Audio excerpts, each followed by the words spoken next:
Ето го и първият съдийски сигнал на срещата. Гостите от Пазарджик с първо владение на топката в своя резервен спортен екип изцяло в бяло.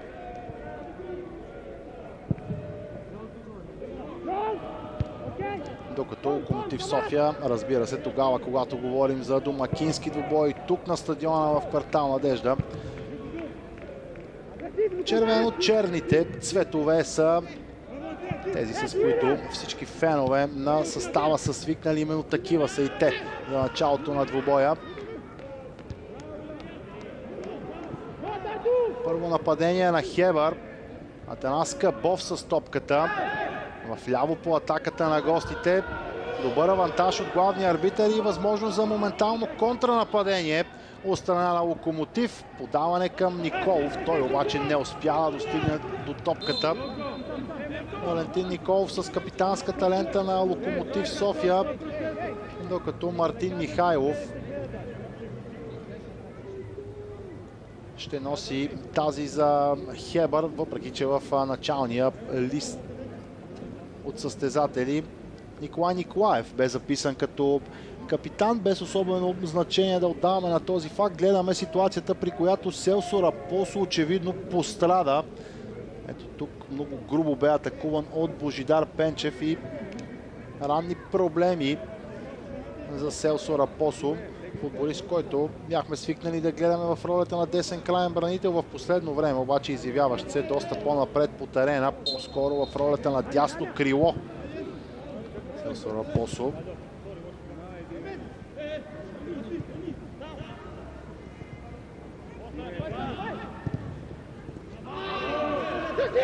Тук няма съдийски сигнал. Играта продължава. Сега пък футболист в бяло остава на терена. Атанас Кабов, който имаше проблеми преди началото на двубоя и никак не бе сигурно дали ще успее да се възстанови за неговото начало.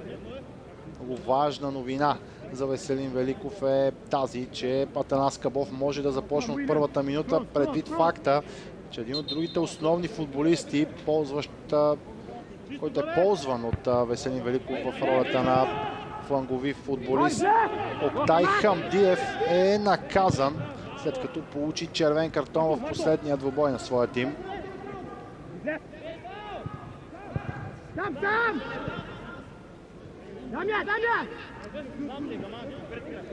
Няколко думи за съставите на двата отбора. Споменахме, че Иван Колев прави една единствена промяна в своята единсеторка спрямо загубата от Локомотив София.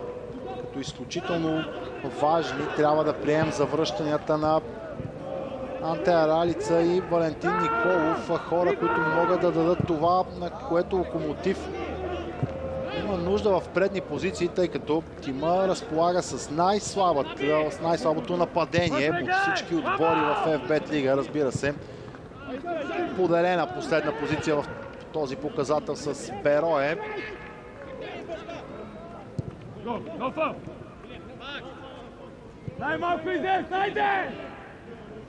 Единствената промяна е свързана с дебюта като титуляр на Джани Дос Сантос с номер 25 в ролята на ляво крило.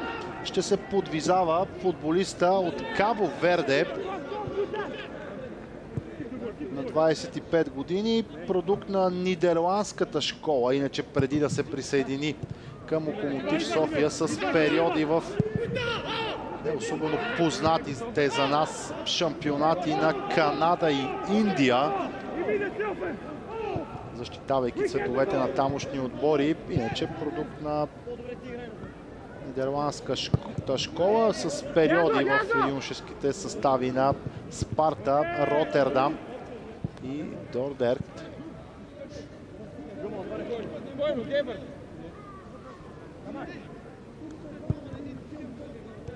В лагера на гостите Веселин Великов прави 4 на брой промени, след като Хебър също загуби последната си среща от септември с 2 на 1. Тогава, разбира се, имаше и доста неприятно развитие на онази среща, след като Пазарджикли изостанаха в резултата, а останаха и с човек по-малко още след четвърт част игра.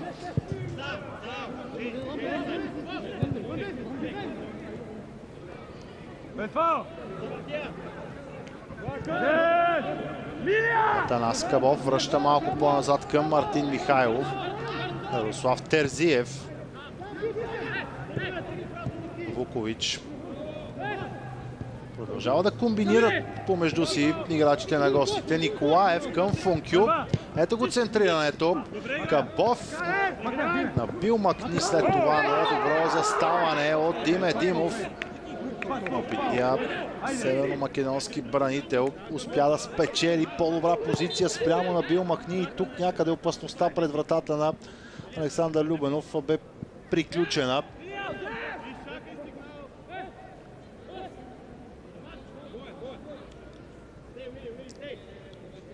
Разбира се, в началото на двубоя е редно да припомним изходните позиции на двата отбора. Локомотив София започва тази среща на 12-та позиция в класирането с 9 точки в актива си. 2 победи, 3 равенства и 4 загуби за играчите на Иван Колев. Последния месец и половина обаче представянето е доста лошо, тъй като в последните си 5 двубоя столичните железничари спечелиха само 2 точки и вкараха едно единствено попадение. По този начин до голяма степен бе помрачен и добрия старт на кампанията. Спечелените 7 точки в първите 4 кръга. Победата над Черно море, разбира се, като най-съществен резултат от Локомотив София до тук през сезона. Всичко това обаче изглежда доста назад в миналото. В момента напрежението трайно се е настанило в редиците на столичните железничари и бъдещето на Иван Колев не изглежда никак сигурно, поне ако се вярва, разбира се, на всички спекулации и писания в медиите. Гостите от Пазарджик се намират на последното 16-то място с само 5 спечелени точки. Любопитно е да кажем, че 4 от тези 5 точки бяха завоювани в последните 3 двубоя на Хебър, така че от тази гледна точка определено прогрес за играчите на Веселин Великов. Цяло месец септември носи по-свежия полъх и в играта, и в резултатите на тима от Пазарджик.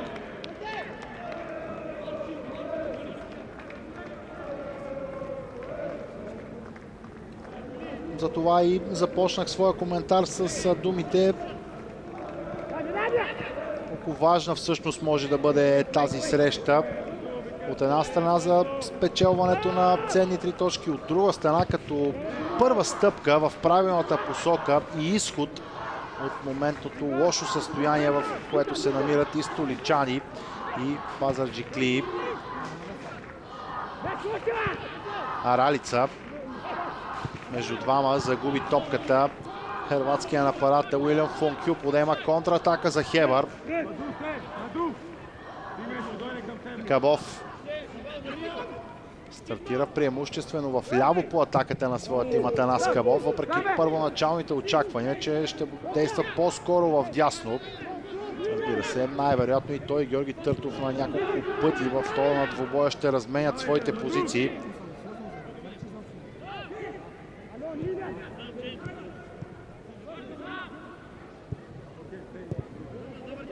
Говорейки за дебюта като титуляр на Джони Дос Сантос, трябва да кажем, че под рамката на вратата на гостуващия тим започва Марсио Роса, още един футболист от Кабо Верде, който записва не само дебют като титуляр, той записва своите първи минути изобщо за тима от Пазарджик, а безспорният титуляр до тук през сезона за Хебър Петър Дебърлиев започва двубоя на резервната скамейка, като поне ние нямаме информация това да е продиктувано от проблем, който има Петър Дебърлиев. Най-вероятно Веселин Великов опитва по този начин да намери разрешение на проблема с допуснатите попадения от Хебър, 14 поредни матча в ФБ лига. Хебър неминуемо допуска попадения в своята врата.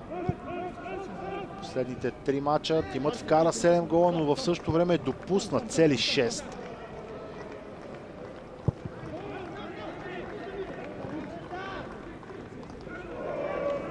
Мартин Михайлов е фаулиран от Валентин Николов. Битка между двамата капитани, много младия такъв на домакините и доста по-опитния футболист с номер 55 в бяло.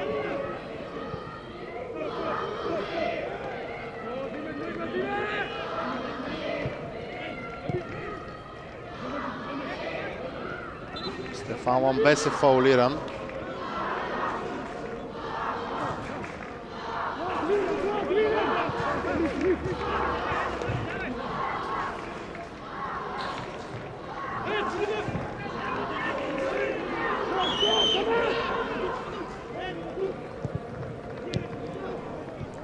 Опит за малко по-продължително владение от страна на домакините, малко по-спокойно изградена атака. Тук обаче подаването на Славчев е пресечено, за да може опитният футболист с номер 8 сам след това да поправи грешката си и отново да върне владението за своя тим. Станоев. Симеон Славчев отново. Красимир Станоев. Добро изглежда това диагонално подаване, което моментално динамизира акцията на домакините до Сантос. Бруно Франко след това подаване, което не е точно.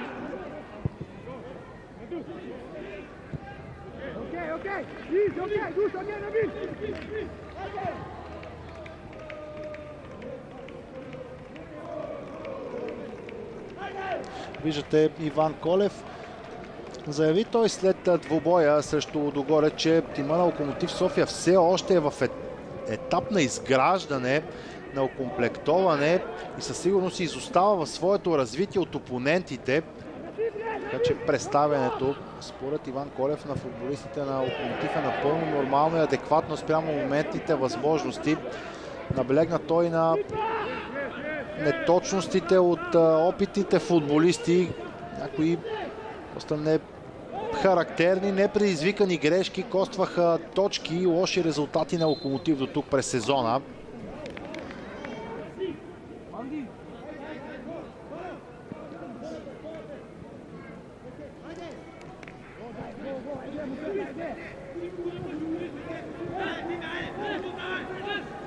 Още веднъж играта бе спряна. Доста са накъсани действията в началния част на този двубой.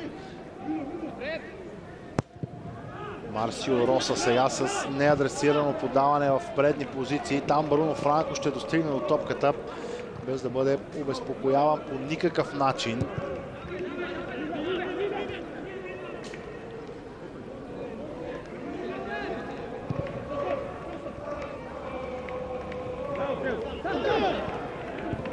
Грешки от Рапосо. Търтов сега отново връща към своя вратар.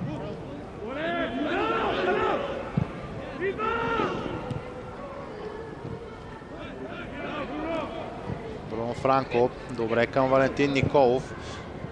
Опит за извеждащо подаване в предни позиции от Валентин Николов. Без шансове за Анте Араница. Иначе Локомотив София и Хебър като че ли останаха в страни от сериозните скандали и множеството новини, които повечето български отбори родиха през изминалата седмица. Можем да кажем, че най-интересното в лагера на двата отбора е свързано с назначението на Радко Достанич за нов шеф на школата на Локомотив София. Опитният сръбски наставник със сигурност е добре познато име в България, тъй като бе начело на Левски през 2009 година, бе начело и на Славия в началото на века. Успехите му като треньор са свързани с печелената купа на Сърбия с Цървена звезда и Суперкупата на България с Левски, но много по-високо оценява на работата му с млади таланти, именно поради този факт с огромен фокус върху развитието на детско-юношеската школа на Локомотив е привлечен Радко Достанич, отличен кадър, който да ни покаже с кои деца от тук насетне Радко Достанич ще трябва да работи и кои деца ще трябва да развие до степен, в която те да могат да бъдат продадени в по-силни отбори, а Локомотив да получи добри дивиденти от този факт. Официалното представяне на Достанич ще бъде на 1 октомври на пресконференция, на която вероятно и ние ще научим повече неща за плановете му в новото начинание, както и на клуба в това направление. От сега нататък връщаме се на това, което се случва на стадион Локомотив, тъй като Марсио Роса боксира по авторитетен начин. Центрирането дошло след прекия свободен удар. Дело на неговия сънародник Джони Дос Сантос. Станоев опита да преодолее още с първото си докосване Уилям Фонкю. Добра намеса от дефанзивния полузащитник и отново той ще сложи началото на нападение за гостите.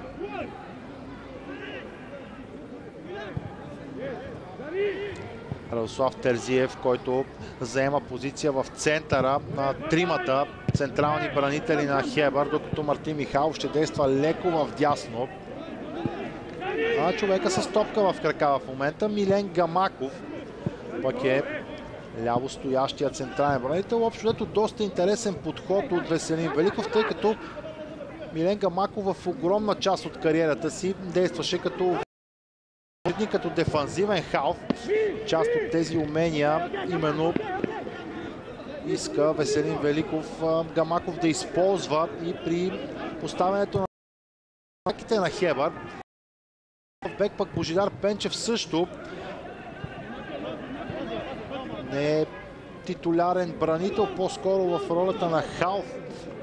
Бяхме свикнали да го виждаме, сега обаче в ляво по нападението и в защитата на Хебър. Така че и на двама от поливалентните футболисти, които със сигурност могат да се окажат важни и решаващи за развоя на двубоя. Търтов. Грешка от Георги Търтов. Дос Сантос комбинира с Красимир Станоев. Дима Димов след това. Няма да сбъркаме, струва ми се, ако кажем, че Красимир Станоев е най-добрият футболист за Локомотив София от началото на сезона. Най-постоянния. С 2 попадения.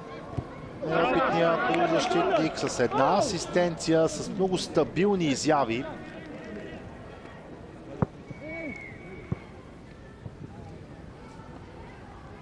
Красимир Станоев, а тогава, когато разполага със себе си с напълно здравите Симеон Славчев и Валентин Николов, то средата на терена Локомотив София би трябвало да изглежда много по-солидно и много по-интересно за съперниците.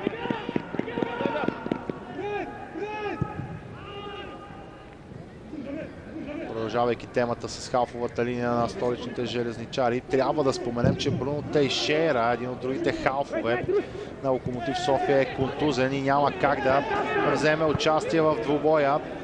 Грешка от Аралица, дълго подаване в предни позиции след това.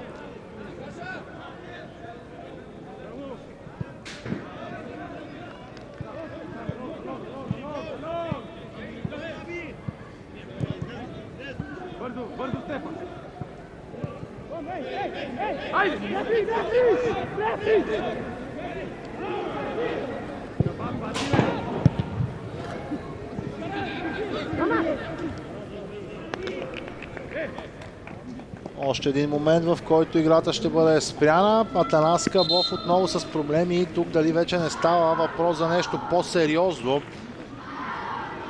тъй като медицинския екип на Хебър, медицинския екип, който е съставен от един човек, така че не съм сигурен дали думата екип е най-подходящата в случая, но лекаря на Хебър се отправя към Кабов, за да провери какво точно е състоянието на юношата на Левски.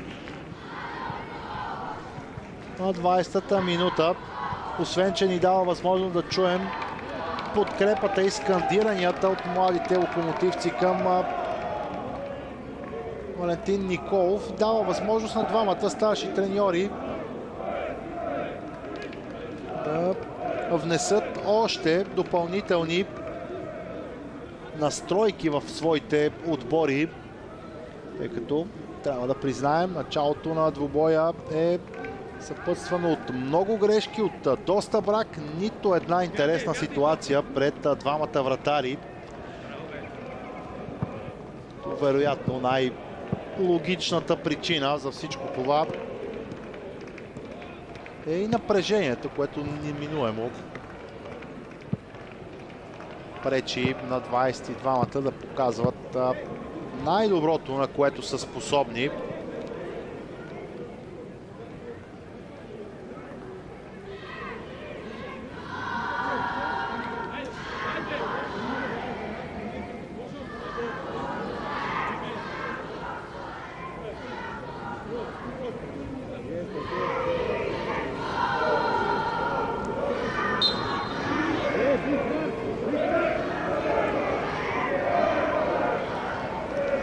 Вероятно Атанас Кабов ще може да продължи своето участие в двубоя.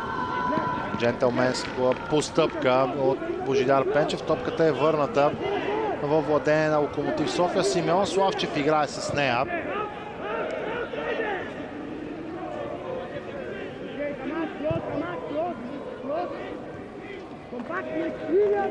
Мамаду Диара. Славчев. Опит за комбинация между него и Анте Аралица. Отново Симеон Славчев играе с топката. Рапосо в дясно. Центриране от Рапосо. Милен Гамаков чисти. След това и Функю се включи в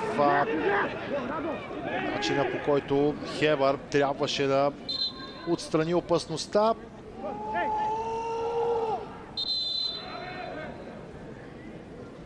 Много добре чухте начина, по който Стефан Ламбес извика от болка. Тук може би става въпрос за травма в ръката при приземяването. Струва ми се, Стефан Ламбес нарани своя лакът. За съжаление и тази ситуация ще прекъсне игровите действия за по-дълго време. Това пък от своя страна ще попречи и на Локомотив София, и на Хебър да се доближат до необходимия ритъм на игра, ритъм, който да даде на феновете по трибуните и на всички вас пред телевизионните екрани малко повече емоции, малко повече интересни неща, за които да си говорим.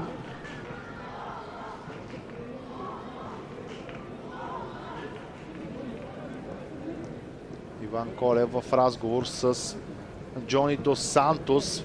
Със сигурност играча от Кабо Верде ще има нужда от време за адаптация към спецификите на родния футбол. Да загрее той, а? Кой е треньор? Едно от последните нови попълнения на Локомотив София. Попълнение, което трябва да даде необходимата и ширина, и класа на отбора.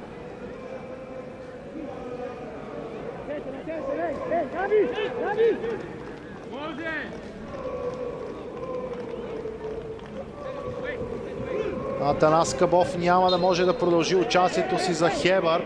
Олексис Бун е готов да се появи в игра при следващото прекъсване на играта. А до тогава и двата отбора обаче ще бъдат с по 10 души, тъй като Стефан Ламбес все още получава медицинска помощ край страничната линия. Диагоналното подаване към Дос Сантос не се получи. Ето го и момента на смяната. 25-та минута. Започва да тече Олексис Бун вместо Атанас Кабов. Споменахме, че Атанас Кабов имаше проблеми в дните преди двубоя.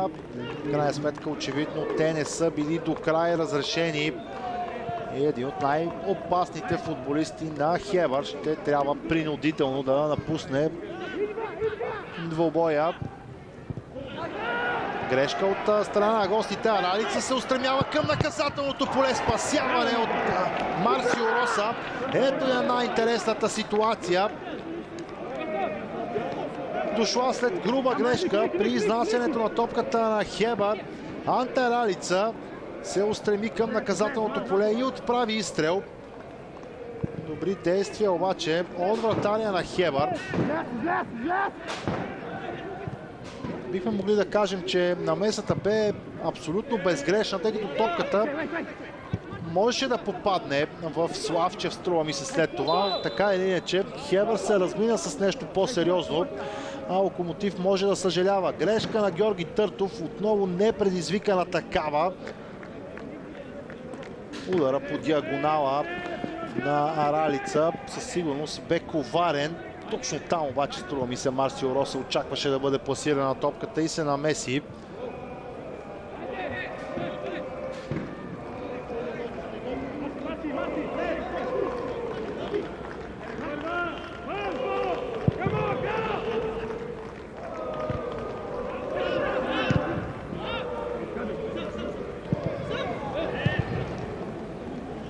Диара чисти в предни позиции.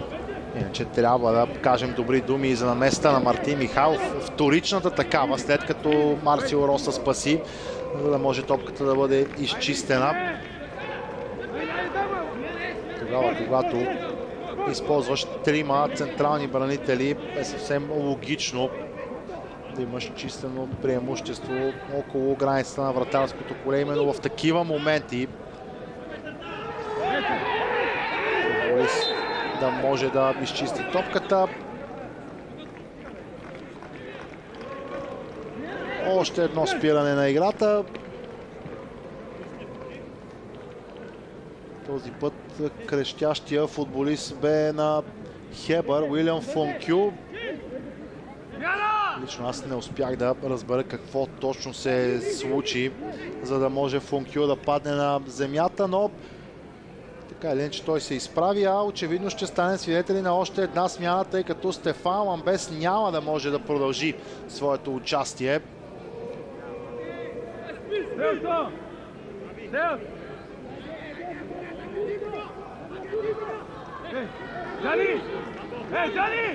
Смяната ще бъде извършена след изпълнението на прекия свободен удар. Внимание пред вратата на Локомотив София. Именно Ламбес, който макар и контузен, подложи своята глава и изчисти в тази ситуация. Набил Макни дали ще достигне първи до топката? Не, защото Бруно Франко притича и в последния момент чисти в странично хвърляне. Задържаха се събитията пред вратата на Александър Любенов, а името на вратаря на Локомотив София все още, струва ми се, не е споменавано от мен. Разбира се, изключвайки момента, в който ви запознах с стартовите състави.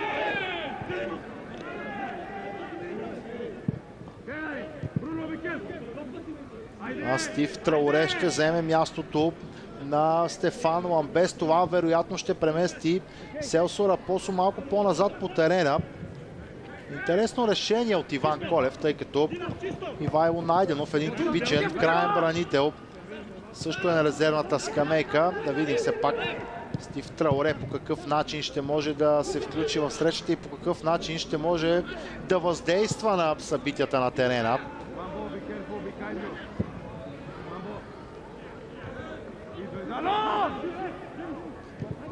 Джони Дос Сантос, пас към Аралица. Тук скоро стана. Джони Дос Сантос ще излезе на преден план и тя очевидно е доста добра. Намеса от Мартин Михайлов, странично хвърляне в полза на Локомотив София. Начина, по който Анте Аралица играе с гръб към вратата, може да се окаже много полезен за изграждането на атаките на Локомотив София. Тъй като Аралица отново имаше важно участие в изграждането на последното нападение на столичния тим. Стефан Ламбес напуска игра вместо него играч с номер 98 Стив Трауре. Така по една принудителна смяна за двата отбора, още преди да е изминал и половин час футбол на стадион Локомотив в столицата. Николов Очакваше да бъде по-бурно атакуван, за да спечели нарушение. Добри действия в отбрана за Хебър. Отново Валентин Николов. Тук Уилям Фонкю го пресира и му отнема топката на Бил Макни. След това продължава да задържи. Много технично преодолява Селсо Рапосо. Възможност за Хебър. Георги Търтов вече близо до наказателното поле. Пас към Душан Вукович. Справиха се домакините.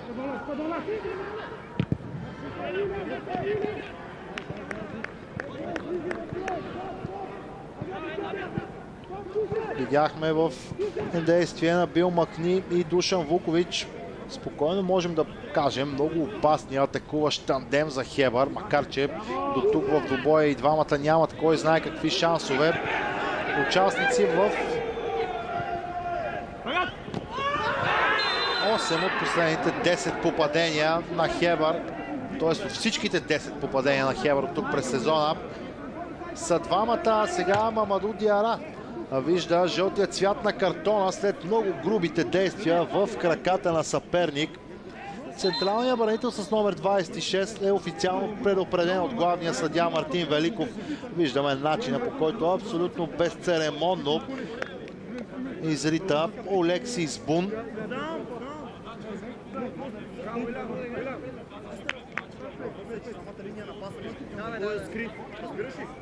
Лично аз няма да се очудя, уважаеми зрители, ако продължението на първото полувреме е много сериозно, тъй като от 32 минути не съм сигурен, че повече от 15-тина се игра в футбол в момента.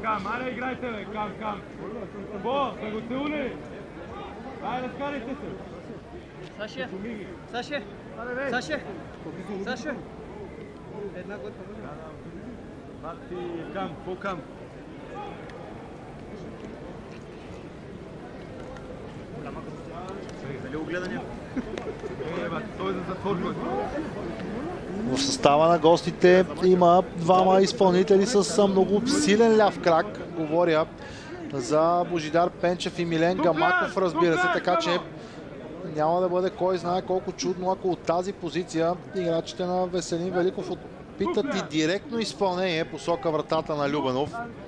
Именно Божидар Пенчев, струва ми се, основния заподозрян за директното изпълнение. Да видим дали пък някоя статична ситуация няма да доведе и до откриващо попадение в двубоя. Топката е поставена на около половин метър от границата на наказателното поле. Александър Любенов поставя стена от двама футболисти.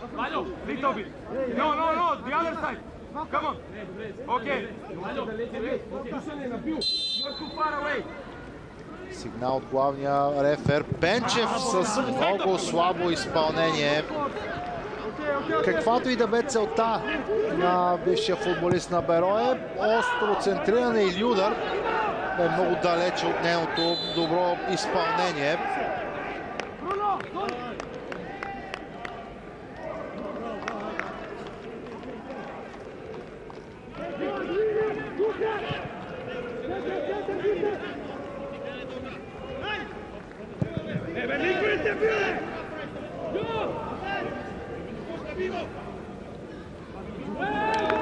Първото отиграване на Стив Трауре не е особено точно. Загуби владението и топката ще бъде в полза на гостите от Пазарджик. Въпреки че най-добрата ситуация се откри пред Анте Аралица, струва ми се малко по-често успяват да играят с топката именно Пазарджикли. Сега обаче добро извеждащо подаване и Стив Трауре навлиза на скорост към наказателното поле. Опасно подаване. Отново Анте Аралица на върха на атаката. Отново обаче удара на хърватския централен нападател попада право в ръцете на Марсио Роса. Точно в момента, в който ви говорех, че като че ли Хебър успява малко по-трайно да владее топката и малко по-често да комбинира играчите в бяло помежду си. Втората опасна ситуация отново се разиграва пред вратата на гостите.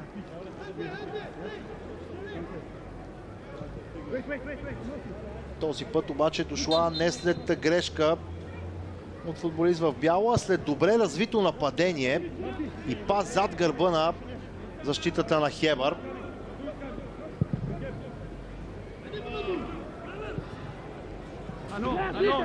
Олексис Бун центрира топката, която е на път да достигне до Николай Николаев. Мощен физически Николай Николаев бе надхитрен обаче от Джони Дос Сантос. Фаул срещу играча от Кабо Верде, Уилям Фонкю. Провинилия се футболист, въпреки претенциите на голяма част от футболистите в бяло.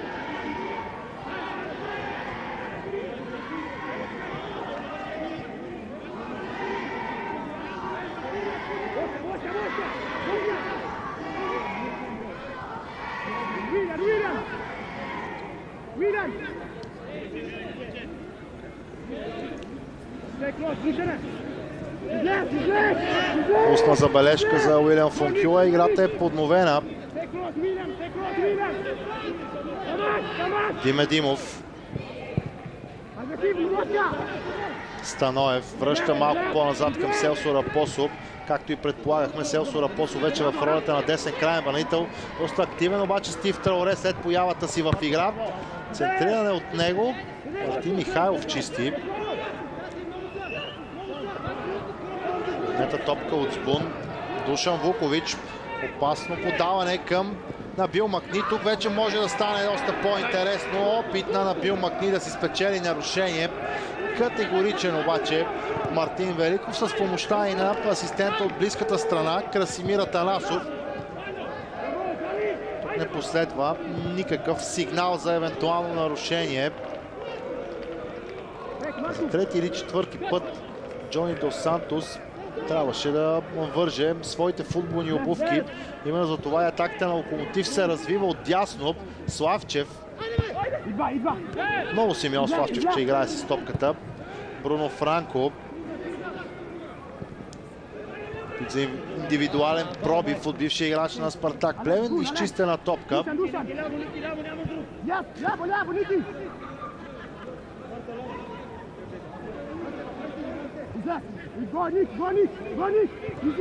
Николов към Симеон Славчев.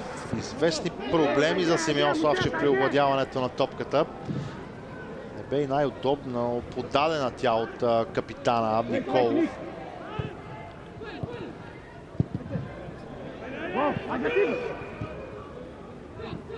Притежанието на топката, което по-скоро затвърждава впечатлението, че Хебър е малко по-активният тим. Сега Николай Николаев с отлични действия срещу Бруно Франко. От тук насетне е важно как ще бъде продължена атаката. Не е добре от гледна точка на Веселин Великов и неговите играчи, тъй като подаването на Николай Николаев не бе точно. Нямаше и кой знае колко опции обаче пред десния халфбек на Хебър. Сега пък левия такъв. Пенчев отнема топката. Опит за двойно подаване. Стабилни действия от Мамаду Диара. След това и изчистена топка, която се превръща в възможност за Набил Макни. Каква грешка от Александър Любенов. Набил Макни бележи. Хебър излиза напред в резултата. Спокойно можем да използваме клишето, че този гол на гостите идва от нищото. Изчистена топка от Мартин Михайлов, наглед безобидна такава за Александър Любенов. Какво обаче направи стража на Локомотив София, за да подари топката в краката на Набил Макни. Навършващия 23 години след точно 2 дни в неделя футболист бележи своето поредно попадение, 7-мо такова от началото на сезона. По-точно 6-то за Набил Макни. Разбира се, всичко това, ако ВАР не се намеси и не прецени, че в този момент Набил Макни е фаулирал Александър Любенов. Доста интересна ситуация, тъй като тя се развива на границата на вратарското поле. Там, където знаем, че вратарите са неприкосновени и всяко едно единоборство и докосване може да бъде сметнато, че е извън рамките на правилата. Имаше лек контакт, струва ми се, между Набил Махни и Александър Любенов. И именно това в момента Мартин Великов ще трябва да разгледа и сам да достигне до крайното решение. Според Станимир Тренчев тук има основания попадението да бъде отменено. Гледаме отново и ние с интерес на любопитния момент в 40-та минута. Отскока на Набил Махни и начина, по който той докосва лявата ръка и лявото рамо на Александър Любенов. Пак трябва да отбележим мястото, където се развива цялото това игрово действие във вратарското поле. Вероятно различни рефери биха тълкували по различен начин тази ситуация. Виждате колко много повторения са пуснати на главния съдия, за да може той да прецени дали този контакт е напълно основателен, за да отмени попадението за Хебър. И финалното решение на Мартин Великов е точно такова. Резултата остава 0-0. Набил Махни ще трябва да почака за своя 6-ти гол в FBET Лига. Струва ми се най-големия късметлия към момента Александър Любенов, тъй като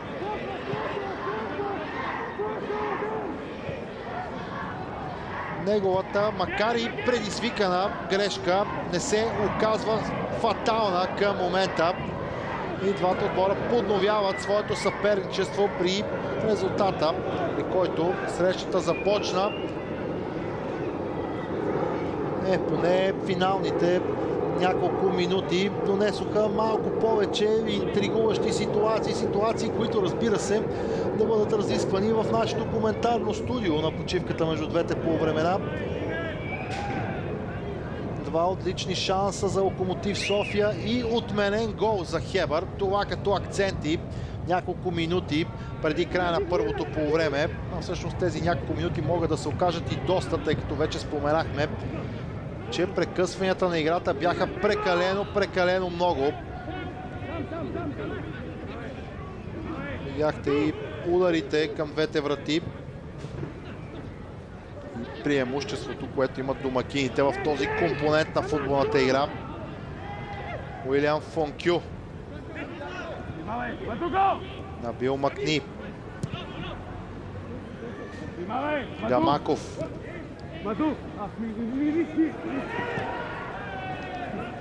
Без никакви проблеми Любенов излиза и улавя топката. След това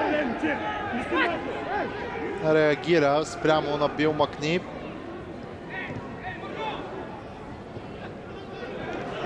Чисти действия от Уилиам Фонкю. Грешка и от Търтов. След това такава и от Селсо Рапосо.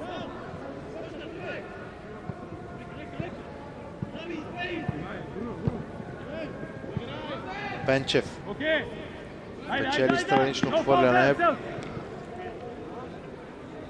Жалко, че в Народното футболно първенство нямаме статистика, която да изобразява непредизвителните грешки по подобие на тенис мачовете, но ако имаше такава, то цифрите след първото полувреме щяха да бъдат стряскащи.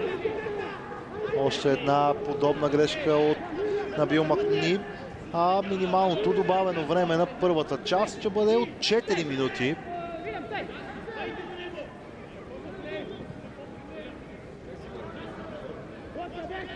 Две принудителни смени, безброй спирания на играта и момент, в който главният съдия трябваше на он-филд ревю да преразгледа едно свое решение.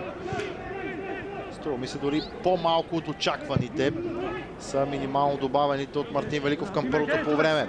Междувременно акция на гостите, центриране на Николай Николаев. Той е блокиран от Бруно Франко. И ще последва тъч в полза на Хебър.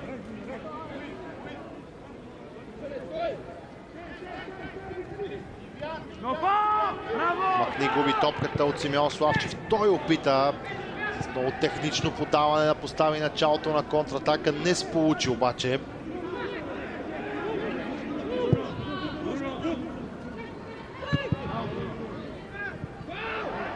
Дос Сантос добре се измъкна, не успя обаче да достигне до топката след това.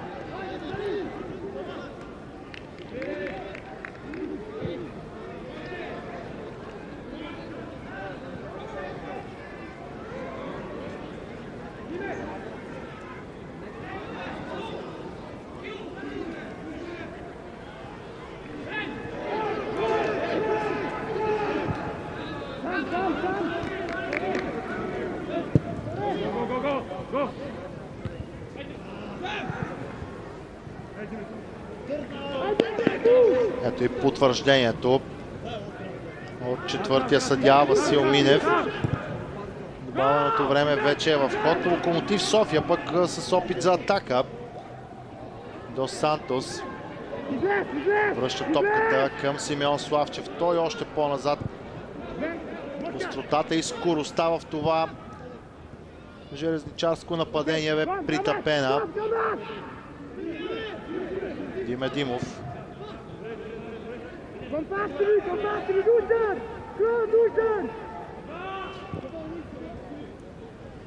Славчев.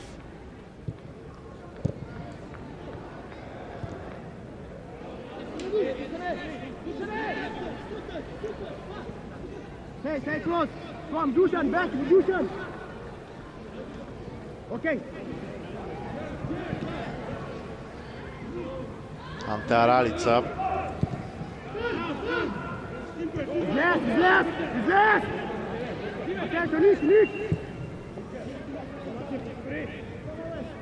Селсо Рапосо. Технични действия от Селсо Рапосо. Какво ще бъде продължението? Пас към Аралица. Отново Аралица слиза доста по-ниско по терена, за да участва в атаката на своя тим. Тук обаче той загуби топката на Бил Макни. Може да създаде неприятности за Локомотив София. Продължава на Бил Макни да владее.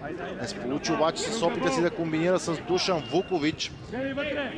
Дори миг свободно пространство да бъде оставено на Бил Макни. Той е способен моментално да преодолее прекия си пазач и да създаде числено предимство в предни позиции за своя отбор.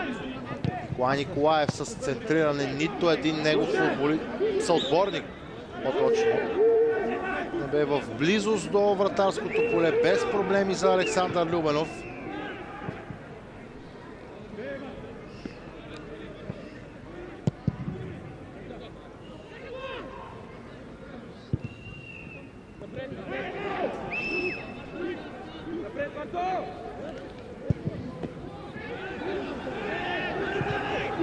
Сега пък дълго подаване към Олексис Бун, който бе забравен от Бруно Франко. Абсолютно повторение на ситуацията от преди малко.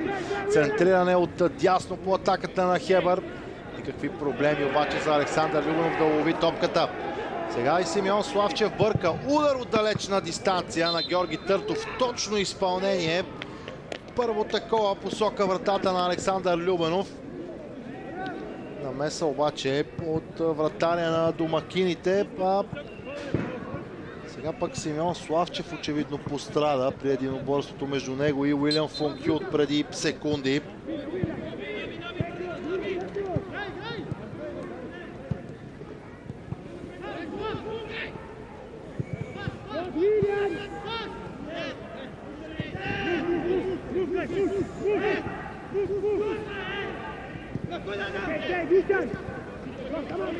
Може би чухте репликата на Красимир Станоев. На кого да я подам? Безспорно движението без топка, активността от съотборниците. Тогава, когато футболист на Локомотив или Хебър е с топката, не е на необходимото ниво оттам и изненадващите решения са малко. Съвсем съответно това води и до малко опасности пред двете врати. Така че резултата 0-0. Минута преди края на минималното добавено време, струва ми се, най-логично и резонно отразява всичко това, което гледаме до тук в столицата. Все пак да видим вече след изтичането на минимално добавеното време дали Локомотив София няма как да достигне до нещо по-интересно, тъй като домакините ще изпълняват ъглов удар. Дос Сантос не се справи по добър начин с центрирането. То е изчистено от най-близко стоящия до ъгловото флагче, в случая Милен Гамаков. А в този момент Мартин Великов дава последен сигнал за първото полувреме.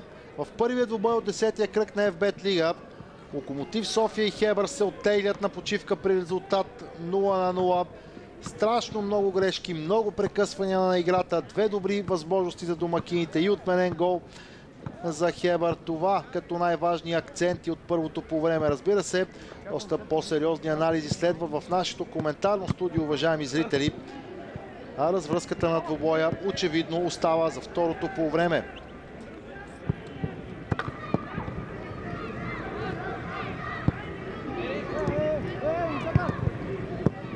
Надяваме се съвсем различна, по-добра продукция да наблюдаваме през вторите 45 минути.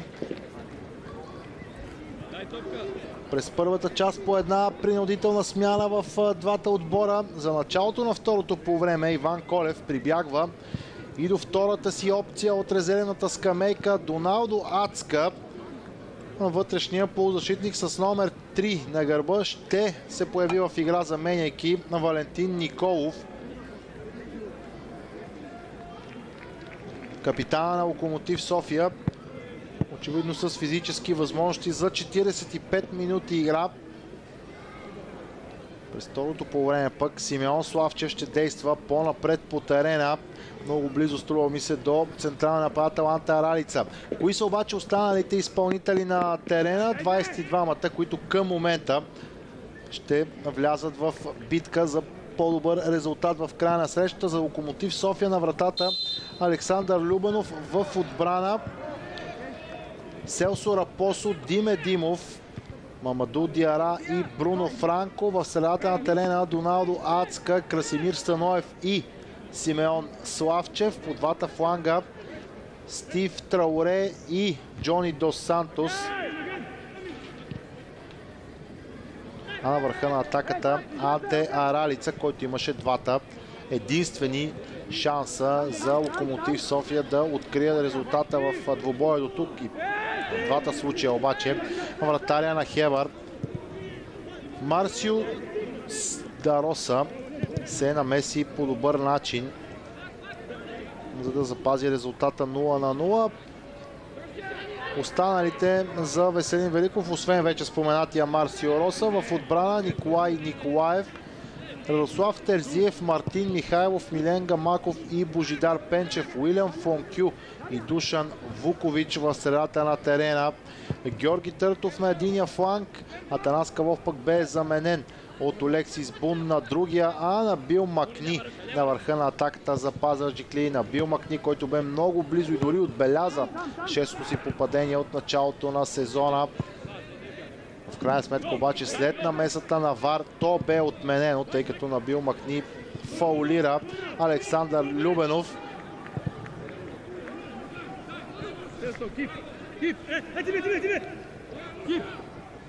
Че както вече стана дума, доста наброй грешки, много припряна игра и от двата отбора.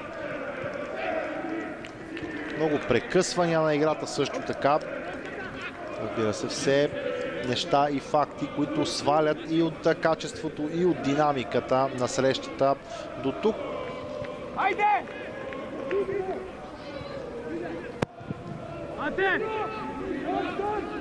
Няколко любопитни исторически факта, свързани с това съперничество между Локомотив София и Хебър.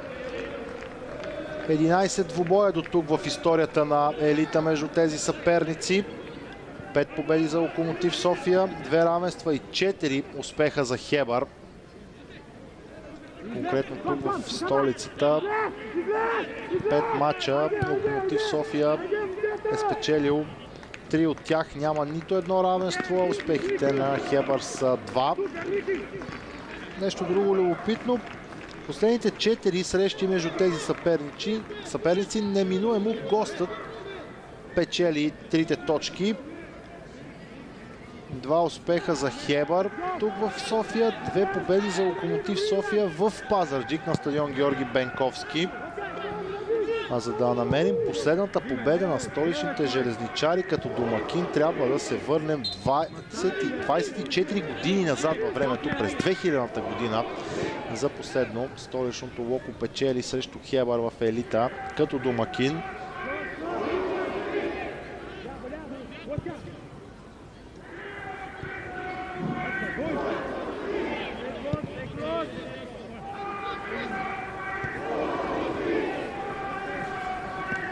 Ето го, Доналдо Ацка, албанския полузащитник, който се включи на почивката между двете полувремена, който застава точно пред бранителите на Локомотив София, давайки, разбира се, малко повече свобода и на Красимир Станоев и най-вече на Симеон Славчев. Да видим тази промяна, как може да се отрази на това, което се случва на терена. Тук Диара и Любенов бяха на път да сбъркат. В крайна сметка обаче Мамаду Диара не уважи сигнал от своя вратар и вече капитан и изчисти топката.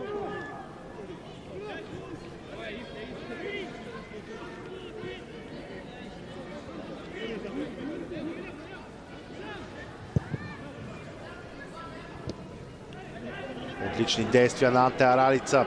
Обръща се с лице към противниковата врата и комбинира с Славчев. Отново Анте Аралица. Станоев в дясно. Стив Трауре играе с топката. Върнаха се обаче голяма част от футболистите в бяло. Единствено Набил Макни в голяма част от двубоя освободен от сериозни дефанзивни функции. Всички останали футболисти на Веселин Великов опитват винаги да бъдат зад линията на топката, опитват да бъдат добре групирани и близко позиционирани един до друг, за да не дават шансове на постепенните атаки на домакините. Не, че и в тях има кой знае колко голяма острота, импровизация и скорост, за да бъде затруднена тази стабилно и добре подредена защитна линия в бяло, но това е съвсем отделна тема.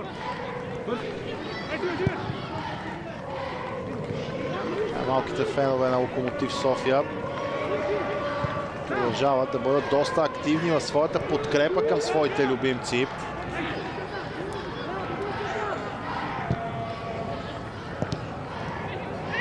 Разнообразни песни, интересни скандирания от малките локомотивци. Добра намеса в отбрана от Душан Вукович. Той също в последно време показа, че визитката, с която дойде като един от най-талантливите черногорски футболисти, е напълно оправдана и състоятелна. Прекрасен гол от пряк свободен удар на Вукович. Още едно попадение за него. Плюс една асистенция. Стабилна роля в средата на терена. Сега Славчев към Аралица. Има ли нарушение срещу Анте Аралица? Сигнал от главния съдия. Отлична позиция, на която ще бъде поставена топката в близо до дъгата пред наказателното поле. Красимир Станоев, струва ми се, най-активен в желанието си да получи топката и да я заложи там, където ще последва изпълнението.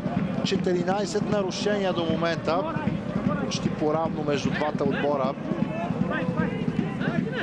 Марту, Набил, Душан, Уилиам. Тарту. Камат. Марсио Роса подрежда стена от 5 футболисти пред себе си. Ситуацията наистина е много обещаваща. Джани Дос Сантос застава за топката. Да видим дали футболистът от Кабо Верде разполага с достатъчно класа, за да застраши вратата на Хебър от тази позиция. Почти фронтално срещу вратата на Марсио Роса е поставена топката. Това, разбира се, дава опциите за изпълнение и в ляво, и в дясно.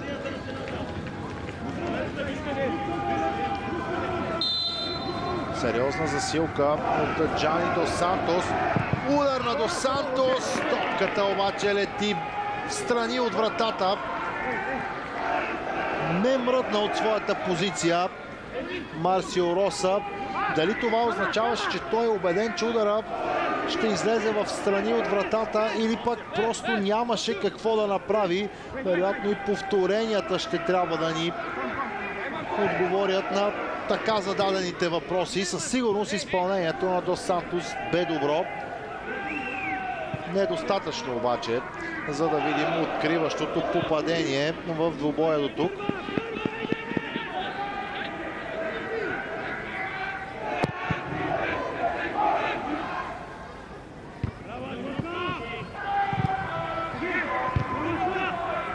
Адска игра на два пъти с глава отново.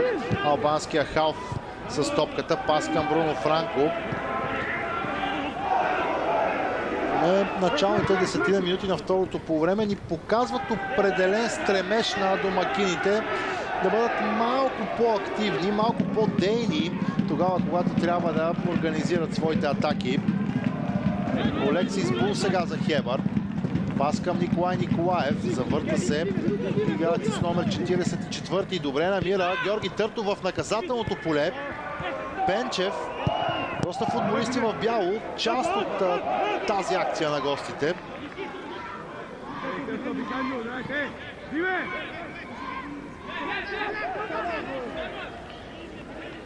Акция започната в дясно. След това завършена с центриране отляво. Макни. Той пък получи повиквателна за националния отбор на своята родина Тунис.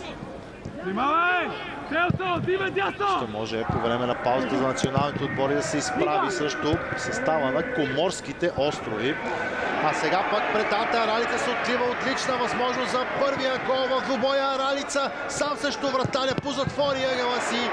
И това, струва ми, се оказва ключово. А трябва да признаем, че и намесата на капитана на Хебър Мартин Михайлов бе повече от жизнено важна. Видяхте и радостта, която Михайлов и Марсио Роса демонстрираха след това. Наистина много важен момент от двубоя. Анте Аралица реши да лъже вратаря и след това да стреля, само че действията и на Марсио Роса, и най-вече на Мартин Михайлов бяха достатъчно проницателни, за да може двете нули на таблото да останат непроменени. Бе старта на второто по време определено, струва ми се, е доста по-позитивен от това, което гледахме през първата част. Доста по-активни футболисти в червено и черно.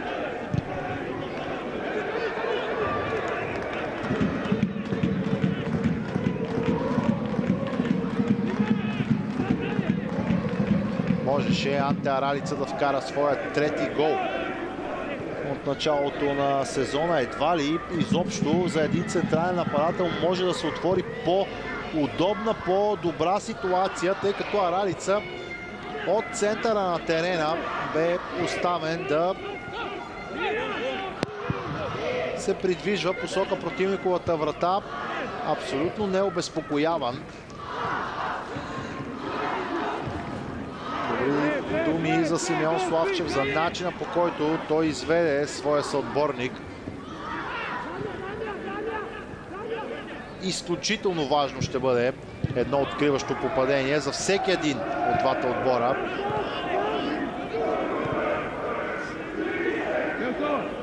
Въпреки че и Локомотив София и Хебър са склонни да допускат грешки, не съм до край убеден, че развоя на срещата предвещава, ако един от двата тима има аванс в резултата, другия да се умее да се върне в матча и да постигне обрат.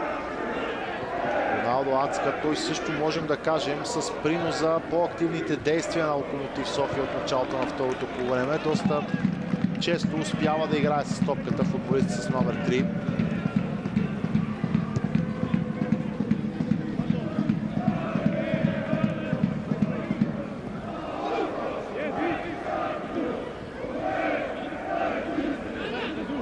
Терзиев. Към Набил Макни. Много агресивно срещу него действа Диараб. След това дълго подаване в предни позиция. Николай Николаев успява да го достигне и да спечели корнер. Още една изритана топка в предни позиции създава предпоставки за нещо по-интересно пред вратата на Александър Любенов. Припомням, че по подобен начин се стигне и до гола, който в последствие бе отменен.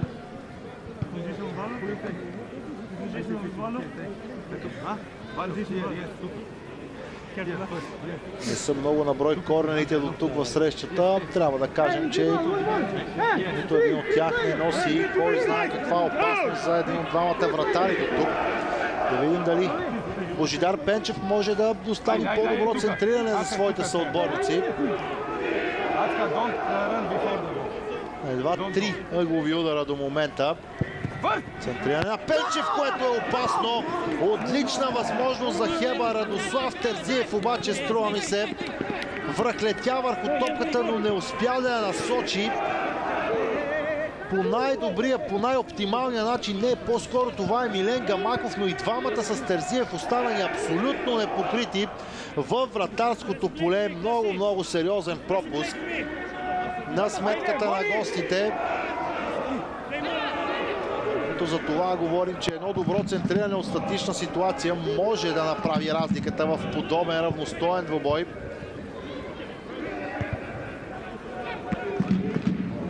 Олекси Избун сега. Веселин Великов готви промени в своя отбор, за тях обаче след малко.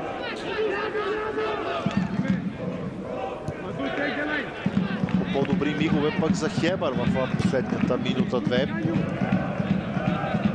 Пенчев.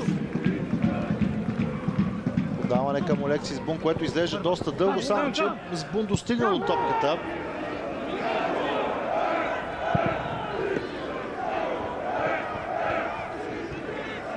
Интересен рикошет, който бе щастлив за Локомотив София. Славчев с пас към Стив Трауре, без шансове за Стив Трауре да достигне до топката.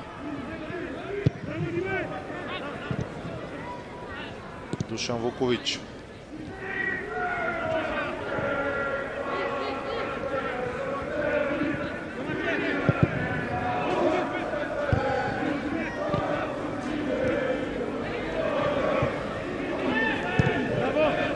Грешка от Олекси Избун. Отново той играе с топката. През седмицата бе изтеглен жребия за основната фаза на турнира за Купата на България през този сезон, уважаеми зрители. Сигурно сте запознати с този факт, но е любопитно да кажем кои са евентуалните съперници на двата отбора в фазата на осмина финалите. Локомотив София ще се изправи срещу победителя от двойката Аксаково или Янтра Габрово, докато, разбира се, фиксираме жълт картон на сметката на Джани Дос Сантос. Така че най-вероятно гостуване в Габрово за Локомотив София, докато Хебър изтегли като съперник победителя от двойката Рилски Спортис и Дунав Русе. Отделен е въпроса доколко предвид ситуацията в F-Bet лига и представянето на двата отбора, турнира за националната купа ще бъде основен приоритет за Иван Колев и Веселин Великов, но все пак ще бъде любопитно по какъв начин двата отбора ще успеят да съвместяват ангажиментите в първенството и купата. Разбира се, всичко това малко по-късно през футболната есен у нас. Сега поглед към още едно статично положение, което ще бъде изпълнено пред вратата на домакините. Този път Георги Търтов ще застане зад топката. Отново доста наброй футболисти в бяло ще атакуват евентуалното опасно центриране на Търтов. По-скоро балонна топка, колкото и високо да скочи на Бил Макни в ситуацията. Нямаше никакви шансове да достигне до нея.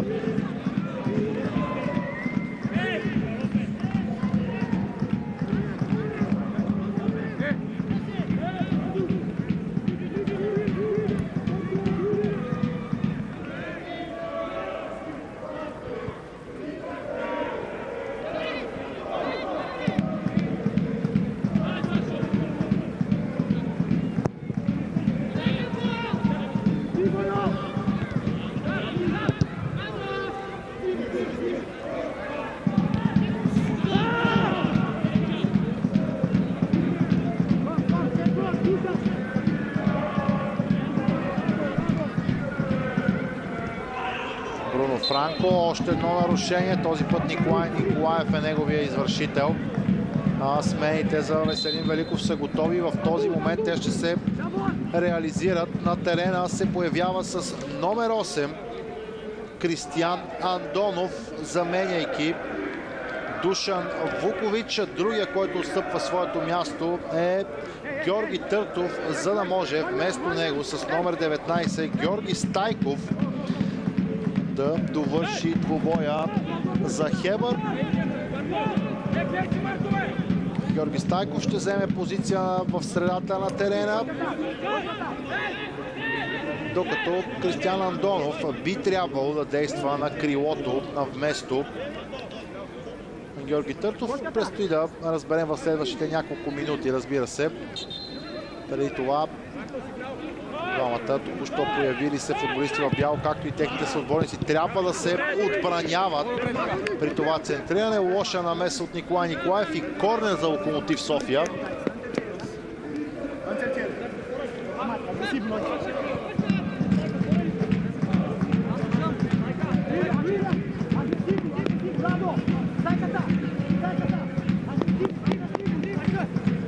Дос Сантос зад топката.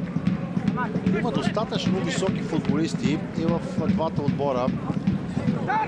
Центрирането изглежда опасно. Намеса от Марсио Роса. Няма съдийски сигнал. Играта продължава. Бруно Франко към Дос Сантос. Финт от Джани Дос Сантос. Ново центриране. Получи се рикошет. Още един корнер за Локомотив София, но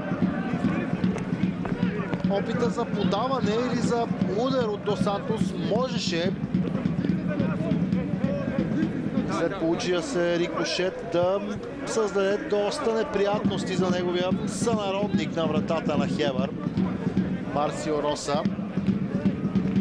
Още един корнер и още едно подаване от Дос Сантос, този път лошо изпълнение. Гамаков чисти.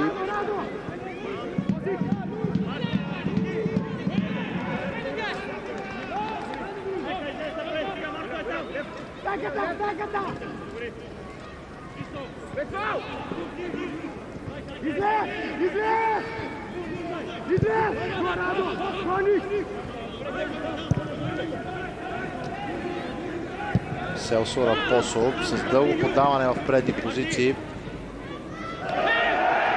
Не съм сигурен, че неговите съотборници имаха до край ясната идея какво точно ще иска да направи Селсо Рапосо. А сега претенции от страна най-вече на феновете и на резервната скамейка на Локомотив София, че Марсио Роса е играл с топката тогава, когато тя вече е била извън пределите на наказателното поле. Гамаков към Набил Макни. Технични действия от Набил Макни. Добра намеса обаче от Дима Димов.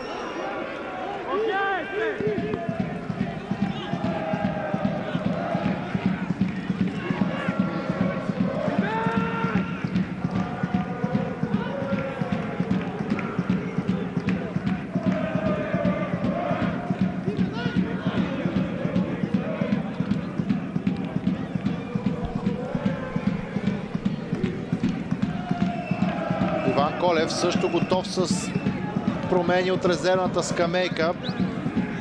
Тях обаче след малко. Хебър атакува. Андонов играе с топката. Милен Гамаков бе оставен абсолютно сам в рамките на 4-5 секунди. Нито един от неговите съотборници обаче не го видя и сега Гамаков се връща на своята обичайна позиция и отново играе с топката. Пенчев. Притиснат бе Божидар Пенчев и съвсем логично сбърка. Нали, тук Аралица няма да се озове сам срещу вратара. Той продължава топката към Дос Сантос. Прекрасна намеса от Марсио Роса. Тук дуела между двамата футболисти от Кабо Верде бе спечелен от стража на Хебър. Локомотив София пропилява още една добра възможност за откриване на резултата. Последното докосване на Дос Сантос можеше да се окаже головото такова, тъй като той и Симеон Славчев напускат игра.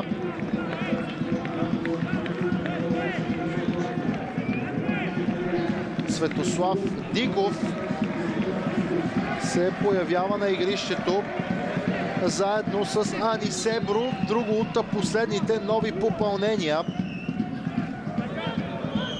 на Локомотив София. Белгийското крило Ани Себру записва своя трети двубой като резерва. Сега възможност за Ацка да шутира от далечно разстояние. Не се получи по най-добрия начин опита за изстрел от халфа. А след появата и на Светослав Диков на терена, Локомотив София с двама много снажни, двама типични централни нападатели, тарани.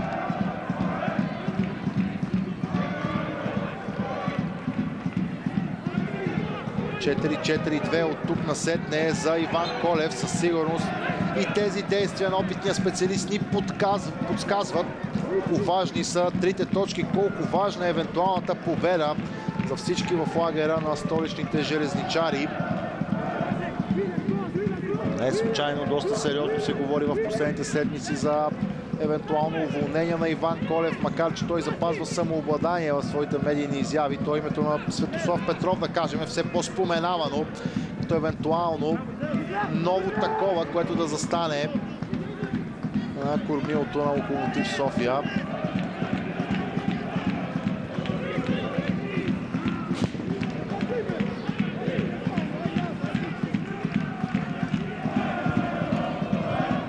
След като и Диков е на терена, то всичките футболисти на Локомотив, които имат попадение от началото на сезона, в момента заедно на игрището.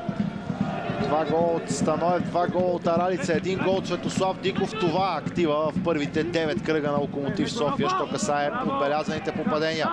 Ацка с добри действия, Диков след това. Пас към Стив Траоре, който се премести в ляво по атаката на Локомотив София, докато Ани Себру заема мястото на дясно крило след появата си в игра. Ето го Ани Себру на 25 години, както вече споменахме, от Белгия, и той в своите юношески години имал периоди в нидерландското първенство.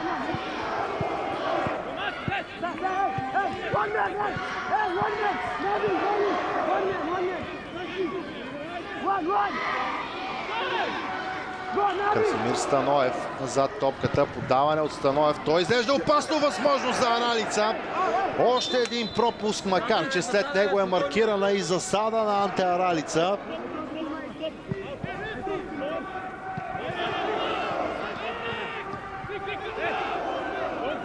Иначе подаването на Станоев бе добро точно в зоната, където топката бе очаквана от Аралица. Избърза с една крачка хърватския нападател и не успя да запази чиста позиция. Съответно, след това не успя и да нанесе опасен удар.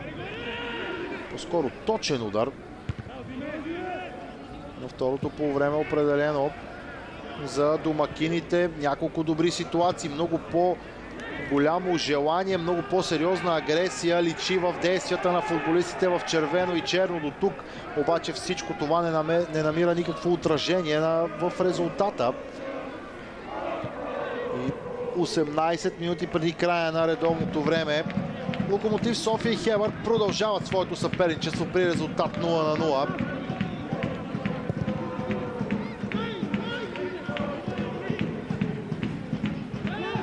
Боя завърши по този начин. Това ще бъде първо равенство между двата отбора на този стадион в историята на сблъсъците в елита на българския футбол.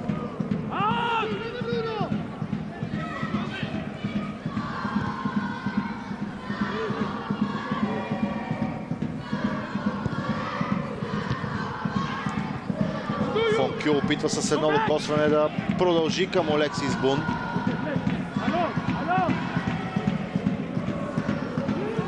След това и Диара сбърка. Все пак страничното хвърляне ще бъде в полза на неговия отбор.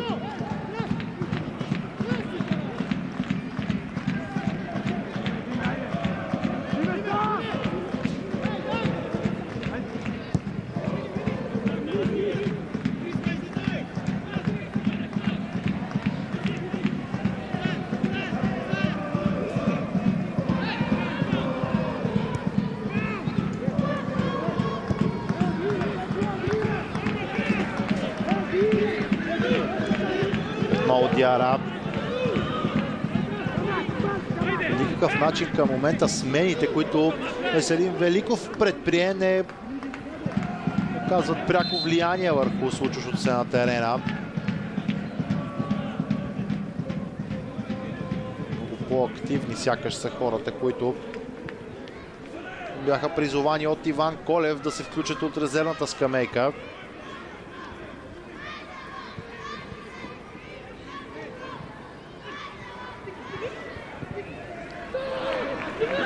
Стив Траоре. По-силния за десен крак поставя топката. Центрирането му обаче не е достатъчно добро. Георги Стайков атакуван от Доналдо Ацка и нарушение, което Георги Стайков печели. Бързо изпълнено е то. Терзиев пробва с дълго подаване. Трудно за изпълнение. Право в ръцете на Александър Любенов.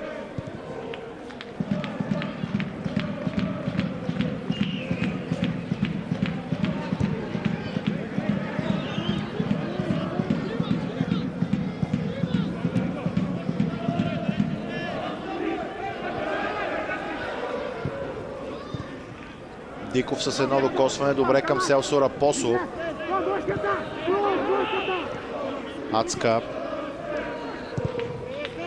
Пазва вляво от себе си. Нито един пробив от Бруно Франко в хода на двубой. Иначе много активен в повечето двубой на Локомотив София Бруно Франко. Сега доста отговорен за своите защитни функции.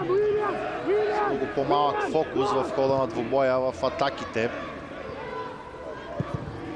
Сега центриран именно от Бруно Франко. Бру игра с топката, не успя обаче да овладее. Няма нарушение след това. Селсо Рапосо с финт. Влиза към наказателното поле. Селсо Рапосо изстреля. Топката обаче прелита над вратата на Хебър. Добра проява от Селсо Рапосо. Въпреки претенциите от футболистите на Хебър, че тук е извършено нарушение. Играта бе оставена да продължи. Финт от Селсо Рапосо и изстрел от границата на наказателното поле, който обаче се оказа неточен. Понабъбнаха бройката на изстрелите за Локомотив София през второто полувреме.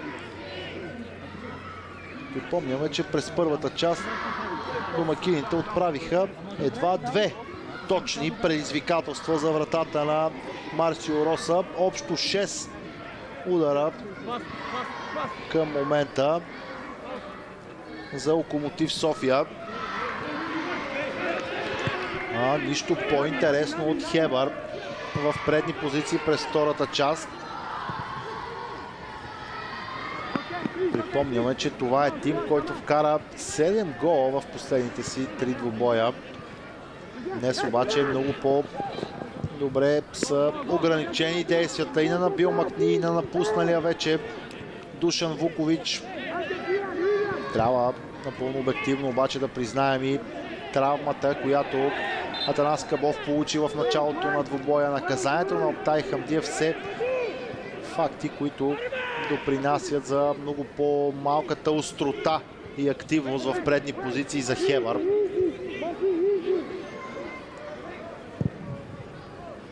Михайлов към Божидар Пенчев.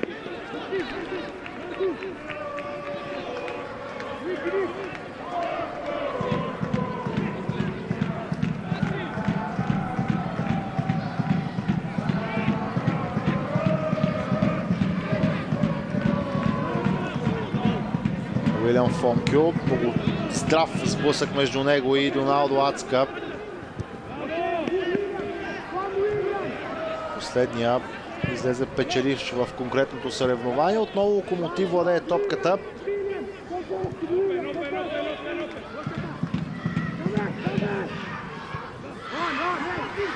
Начина, по който действат футболистите на Веселин Великов, ни кара да предположим, че и равният резултат не е чак толкова лош като изход от двубоя. Разбира се, Хебър ще опита своите възможности на контратаки от тук до края на двубоя. Една такава вероятно ще видим сега, тъй като Андонов достига до топката, срещу него Бруно Франко. Финтове от Андонов и възможност за удар. Още едно добро действие от младия футболист. След това виждаме и класно изпълнение от Александър Любенов. Най-добрата ситуация за Хебър през второто полувреме. След индивидуалния рейд, който Кристиан Андонов ни показа. Отлична техника от осмицата в бяло. Удар от близка дистанция. Може би рикошет в кръка на Диара. Така или иначе, корнер пред вратата на домакините. Припомняме, че при предишното подобно изпълнение Милен Гамаков имаше отлична възможност да открие резултата. Сега отново Пенчев зад топката. Този път Светослав Диков се е върнал и помага на своите съотборници.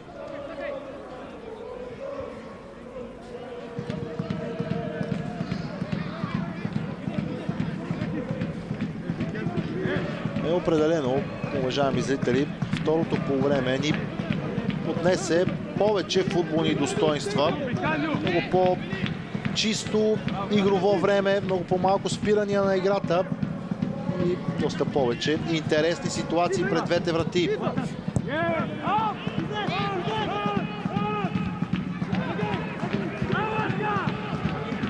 Ацка отново първи до топката. Много сериозен коефициент на полезно действие от албанския полузащитник през второто полувреме. По пъти успяваше да бъде точно там, където трябва. Финални 10 минути на срещата.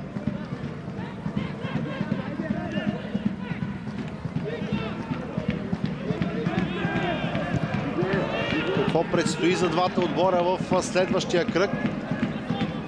Проследим това нападение на домакините и ще ви кажа, уважаеми зрители, възможност за Диков. Има засада обаче на централния нападател. На следващата седмица за Хебър предстои домакинство на Ботев Враца и тогава всичките надежди и очаквания в лагера на домакините е, че този двубой най-накрая ще може да се проведе на стадион Георги Бенковски в Пазарджик и тревното покритие ще бъде в достатъчно добро състояние, за да може Хебър да се завърне в своя дом. След дългите седмици, в които на Хебър се налагаше да домакинства на различни стадиони, само не и на този в Пазарджик. Веднага след тази среща предстои пауза за националните отбори. Второто прекъсване по време на футболната есен. Така че, ако не за следващия двубой, то след паузата Хебър ще може вече да се завърне в своя дом, докато за Локомотив София предстои двубой срещу Спартак Варна. Много любопитна е и ситуацията при Соколите, на яснотата с финансирането след всичките драми, които се разиграха през седмицата. И обявеното от Павлин Николов във вчерашния ден съобщение, според което той спира издръжката на първия отбор, а и по този начин до голяма степен съществуването на Спартак Варна в елита е поставено под сериозно съмнение. Селсо Рапосо получава, можем да кажем, традиционния за себе си картон за разправи с главните арбитри.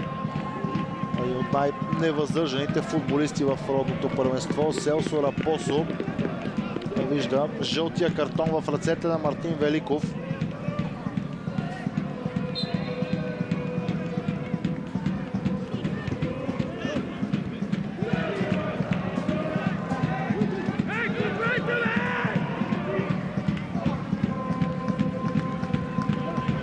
Роналдо Ацка към Мамаду Диара. Вероятно дълго диагонално подаване. Точно така към Анеси Бру. Отлично е той. Измъква се Бру и влиза в наказателното поле. Изчистена топка. Много важна намеса от Божидар Пенчев в последния възможен момент. Добро подаване от Диара. Добро първо докосване от Бру. Още един случай, в който белгийското крило ще може да играе с топката. Прекалено дълго обаче бе подаването към него.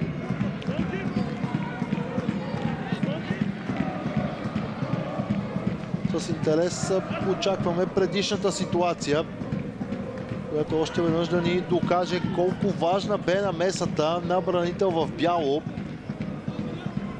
за да не бъде дадена възможност на Бру да шутира, дори останал, макар и под ъгъл, очи в очи с Марсио Роса, който получава също жълт картон, този път за забавяне на играта. Още едно действие от футболист на Хебър, което по-скоро служи да ни подскаже, че равенството влиза в сметките на Веселин Великов.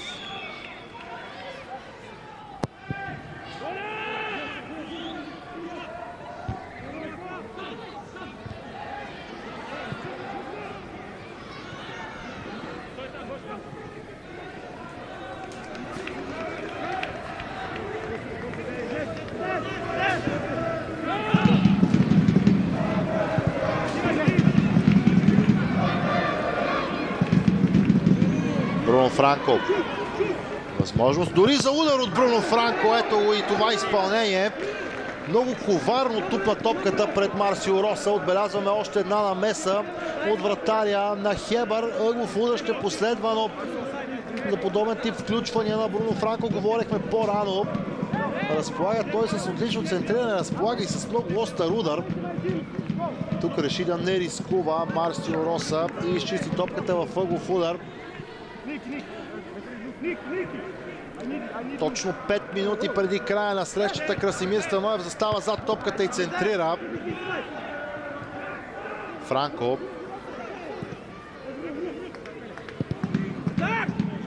За нещо по-нестандартно от Бруно Франко. Топката обаче попада право в ръцете на Роса.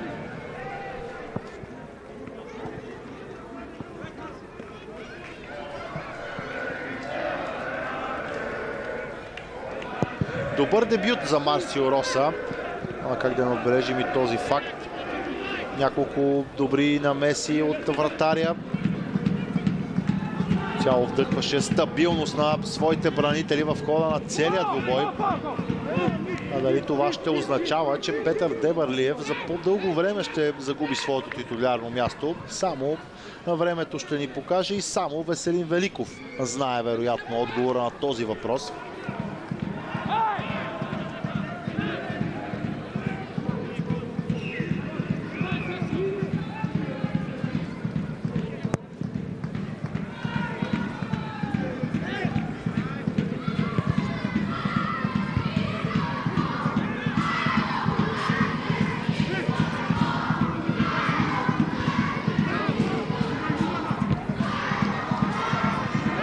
Последен залп с скандирания от младите фенове на Локомотив София. Една от последните възможности пък за техните любимци. Анеси Бру опита да комбинира със свой съотборник. Диме Димов след това намира Красимир Станоев. Остро подаване от Станоев. Намеса от Милен Гамаков отново. Макни. Али Набил Макни е казал своята последна дума в двубоя. Атака от дясно за Хебър. Олексис Бун. Много малко подкрепа отново от неговите съотборници. Грешката идва от Радослав Терзиев след това.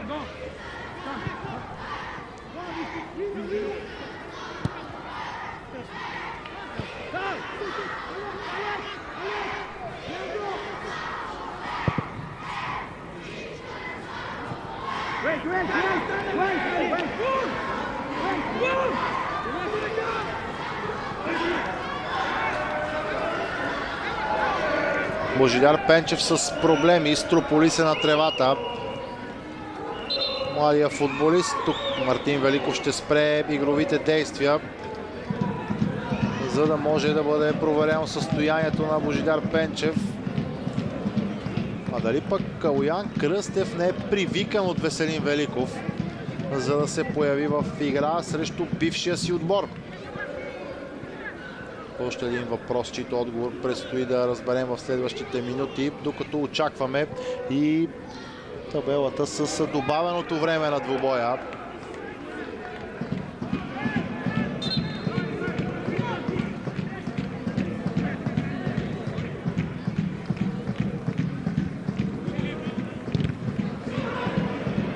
Колеблива намеса от Диме Димов.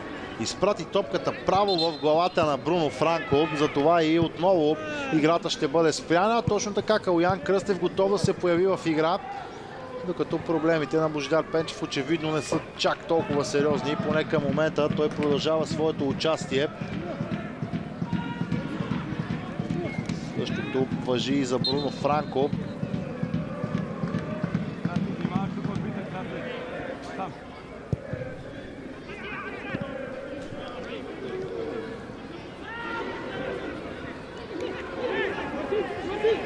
Мартин Михайлов.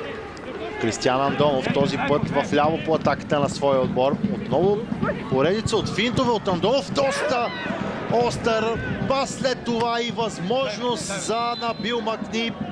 Ето как в последната минута на срещата Хебър можеше да отмъкне точките. Отново комплименти за Кристиан Андонов, който преди малко, припомняме, направи нещо подобно и от другата страна на наказателното поле. Много проникновен пас ниско по земя към Набил Макни, който с едно докосване бе на път да намери далечния ъгъл на вратата на Александър Любенов.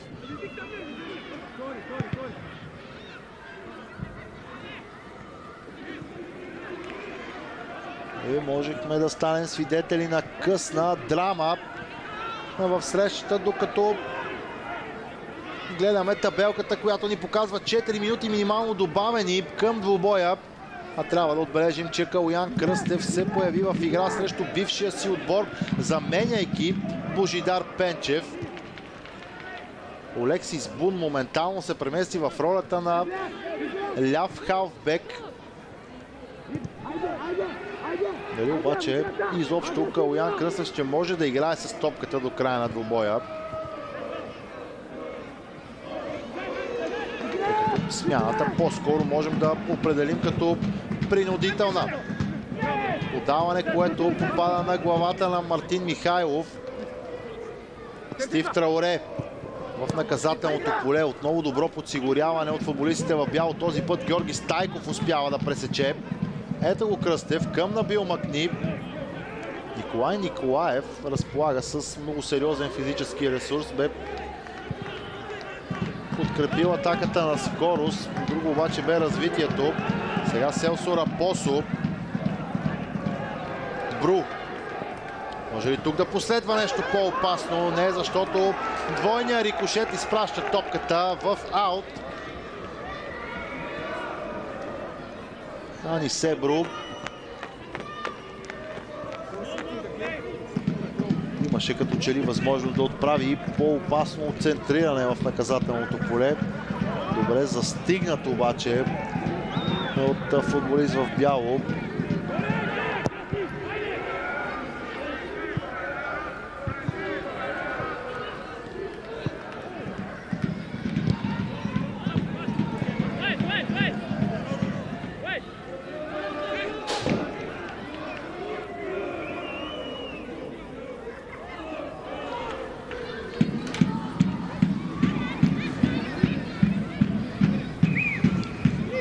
Очертаващото се равенство ще направи така, че Локомотив София да събере 10 точки в своя актив и поне към момента да изпревари съставите на ЦСК и Крумовград, разбира се.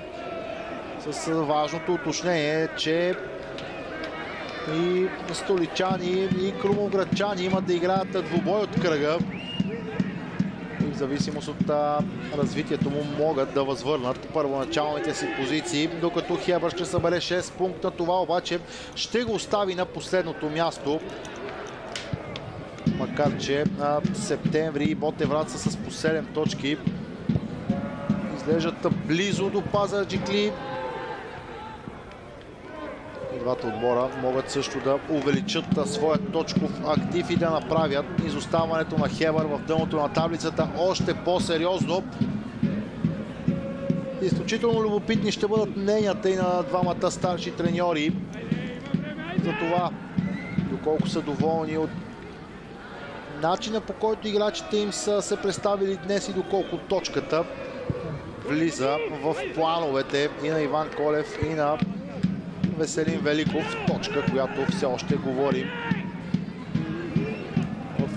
за нея в условен вид, тъй като предстои последни 30-40 секунди, които да ни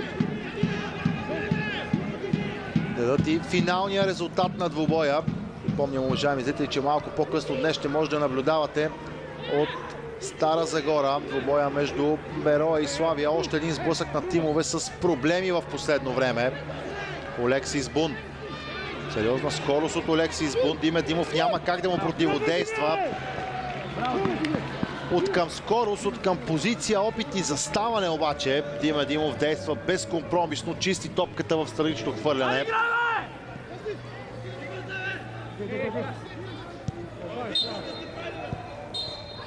А 10-тия кръг в FBET Лига стартира с нулево равенство между Локомотив София и Хебър.